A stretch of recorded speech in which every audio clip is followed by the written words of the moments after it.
Udah weekend teman-teman? Yuk kita sama-sama jawab pertanyaan dari Family NFC.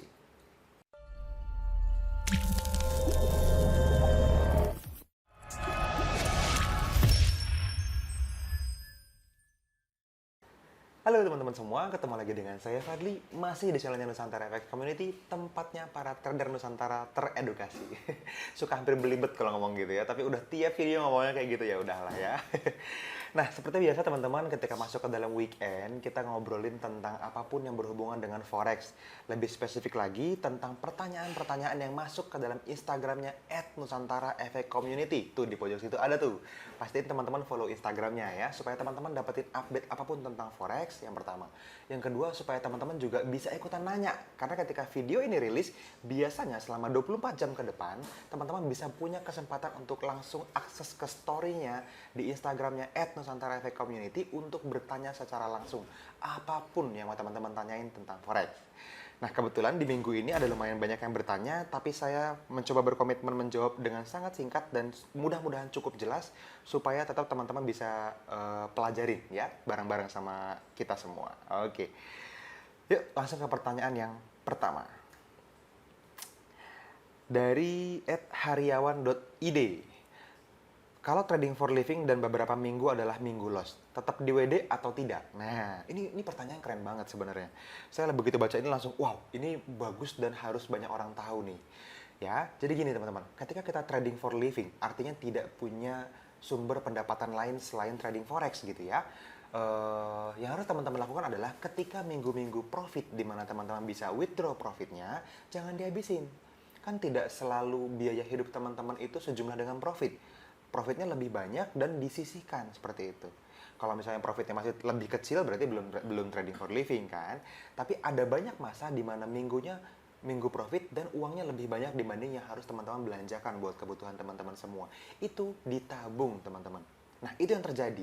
Jadi ketika nanti kita jalanin minggu lossnya misalnya beberapa minggu adalah minggu loss, apalagi gitu ya, 2 minggu, 3 minggu itu loss terus ya.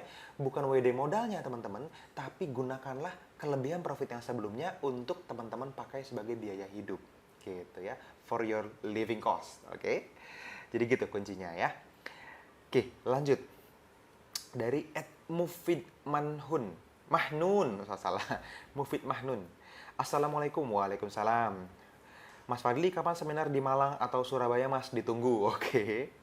Siap ya, coming soon ya. Kita juga pengen bikin kemarin seminar di Jakarta, tapi ternyata buat kepentingan teman-teman semua, saya lebih memilih untuk kita tidak bertemu secara offline dulu, supaya tadi, Jakarta sekali lagi adalah zona yang sangat mengkhawatirkan, dan juga mungkin kota-kota besar yang lain, sehingga kita tetap sama-sama jaga kesehatan, stay safe, learn from home dulu deh gitu ya, supaya tetap bisa sehat dan tetap bisa menghasilkan. Karena forex trading yang penting punya internet teman-teman, nggak mesti ketemu kok ya, bisa seperti ini juga, dan ikutin sesi-sesi kita yang live juga boleh ya.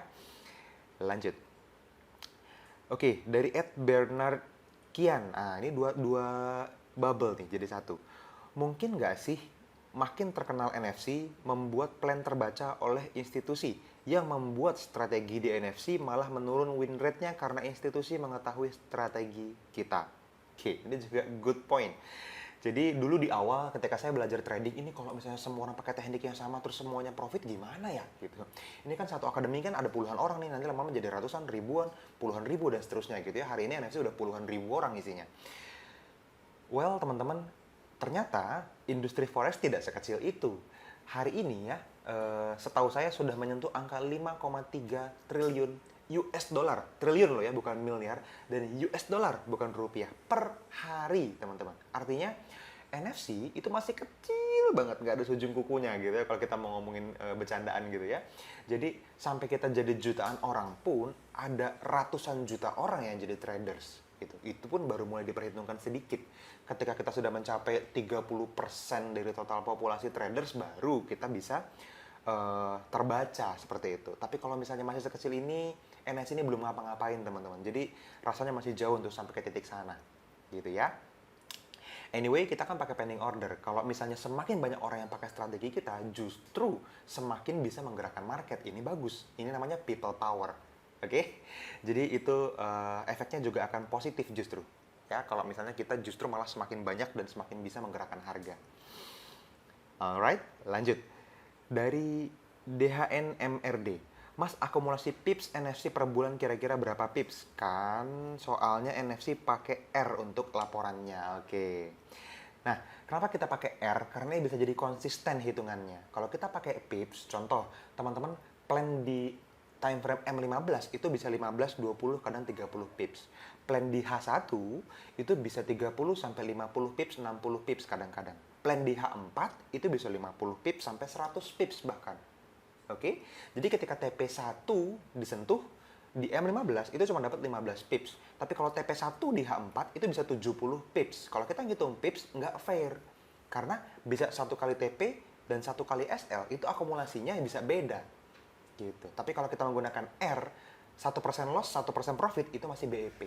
Walaupun yang satu 15 pips, yang satu 70 pips. Makanya kenapa kita menggunakan R dan itu adalah cara ngitung yang cukup produktif dan konsisten menurut saya. Oke. Tapi kalau misalnya akumulasinya ditanya per bulan kira-kira berapa, ya dihitung aja. Misalnya kita dapetin total pipsnya rata-rata 30 lah menurut saya. Oke. Dengan profit misalnya totalnya sekitar 10R. Berarti kita dapetin 300 pips kurang lebih gitu. Oke. Anyway, pips sama R sama-sama sejalan kok. Kalau minus ya pipsnya juga akan minus, kalau plus R-nya ya pipsnya juga akan plus pastinya. Karena kita tidak menggunakan averaging, tidak menggunakan martingale dan lain-lain. Semua single transaksi ya. Cukup panjang tuh jawabannya. Lanjut dari @kerlis_84. Mas Fadli mau tanya, belajar forex analisa bagus di handphone apa laptop Mas Fadli? Oke. Kalau teman-teman hanya place order itu di handphone nggak apa-apa. Pakai signalnya publik misalnya, atau ngikutin signal manapun, atau teman-teman cuma pengen belajar pakai platformnya, it's okay menggunakan handphone.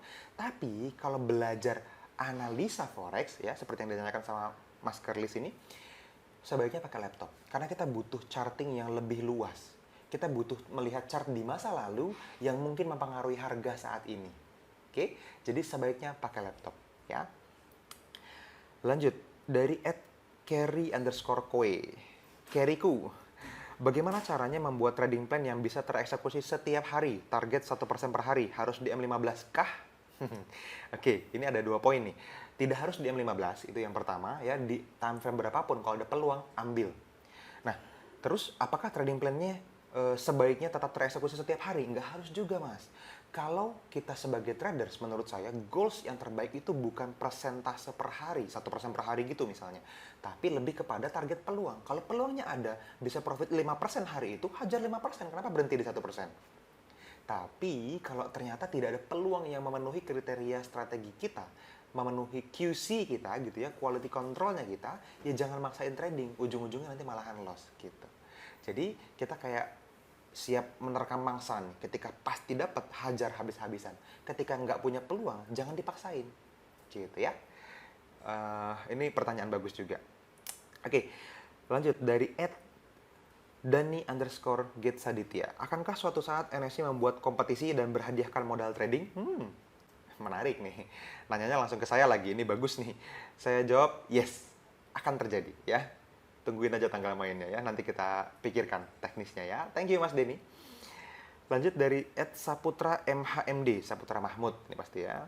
Min, lokasi fixnya di hotel apa dan Jakarta di mananya ya? Oh, ini nanyain tentang seminar nih teman-teman. Oke, saya kasih update sedikit. Kalau teman-teman tonton video kita sebelumnya, kita pengen bikin seminar offline. Tapi lalu saya kasih update lagi setelah kita meetingkan, kita lebih mementingkan kepentingan family NFC dimanapun teman-teman berada ya, nggak cuma di Jakarta. Kita pengen teman-teman sehat dulu deh. Oke, karena tantangan di luar, pandeminya, terus apalagi Jakarta ya, spesifik itu lagi zonanya mengkhawatirkan. Jadi kita pengen sama-sama sehat dan tetap bisa menghasilkan jangka panjang. Sehingga kita putuskan untuk pakai Zoom party aja ya. Jadi kita bikin perayaan ulang tahun NFC di Zoom call nantinya. Oke, dan semua orang boleh hadir. Oke, yang memenuhi syarat tentunya. Nanti syaratnya apa, kita akan info lagi di video-video selanjutnya ya. Thank you Mas. Lanjut dari @fajar_surya_dilaga. Pair favorit NFC apa Mas dan alasannya? Terima kasih. Pair favorit, oke. Secara teknis kita nggak punya pair favorit. Tapi kalau misalnya secara pribadi saya ditanya, saya suka pair yang lumayan fluktuatif dan spreadnya tipis. Secara otomatis itu ngarahin teman-teman juga untuk mendapatkan jawaban berarti major pair. Semua major pair yang ada USD-nya itu favorit saya, favoritnya NFC. Kita akan charting berawal dari major pair, baru nanti turun ke cross pair gitu ya. Exotic pair nggak pernah kita ambil. Oke, jadi GBP USD, USD JPY, USD CAD misalnya, apalagi Euro USD misalnya dan lain-lain, itu semua major pair itu adalah pair-pair favorit kita. Oke, lanjut dari @edi_sub. Tips mengatur dana yang dititip di akun kita untuk ditradingkan dan cara pembagian profit. Oke. Kalau misalnya ngatur dana, sebaiknya teman-teman tidak menerima dalam bentuk fisik ya, melainkan teman-teman saya sarankan terimanya bentuknya password trader aja. Biar dananya, withdrawalnya, setorannya semua mereka yang atur, klien teman-teman semua, teman-teman hanya sebagai trader aja. Karena teman-teman nitipin dana itu sudah melanggar aturan di Indonesia. Oke? Itu yang pertama. Yang kedua, cara pembagian profit. Setiap kali withdrawal aja dari kelebihan modalnya, itu dibagi, tinggal tergantung kesepakatan. Biasanya traders lebih kecil daripada investor. Boleh 50-50 kalau teman-teman mau. Kalau saya biasanya terapkan sekitar 30-35% dari profit itu untuk tim traders, sisanya buat investor. Oke? Itu suggest-nya buat teman-teman. Beda, boleh, sah-sah aja. Yang penting kan suka sama suka, setuju ya? Sama investornya tentunya. Oke, lanjut dari Hilman NFR. Kalau plan konsisten hasilnya 70% loss, apakah mesti dibalik? Nah, ini pertanyaan saya lebih lanjut nih. Apakah plannya tersebut menggunakan risk reward 1:1, banding 2, banding 3 atau berapa?